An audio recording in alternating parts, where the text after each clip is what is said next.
ಬಸವಣ್ಣ 12ನೇ ಶತಮಾನದ ಪ್ರಸಿದ್ಧ ವಚನಕಾರರು. ಅವರ ಪ್ರಸಿದ್ಧ ವಚನ ಉಳ್ಳವರು ಶಿವಾಲಯ ಮಾಡಿಹರು. ಉಳ್ಳವರು ಶಿವಾಲಯವ ಮಾಡಿಹರು, ನಾನೇನು ಮಾಡುವೆ ಬಡವನಯ್ಯ. ಎನ್ನ ಕಾಲೆ ಕಂಬ, ದೇಹವೇ ದೇಗುಲ, ಶಿರವನ್ನ ಕಲಶವಯ್ಯ. ಕುಡಲ ಸಂಗಮ ದೇವ ಕೇಳಯ್ಯ, ಸ್ಥಾವರ ಕಳಿವುಂಟು ಜಂಗಮ ಕಳಿವಿಲ್ಲ. ಹಾಡುವುದು: ಉಳ್ಳವರು ಶಿವಾಲಯವ ಮಾಡಿಹರು, ನಾನೇನ ಮಾಡುವೆ ಬಡವನಯ್ಯ.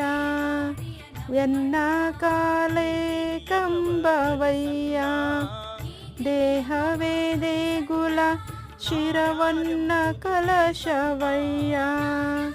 ಸ್ಥಾವರ ಕಳಿವುಂಟು ಜಂಗಮ ಕಳಿವಿಲ್ಲ.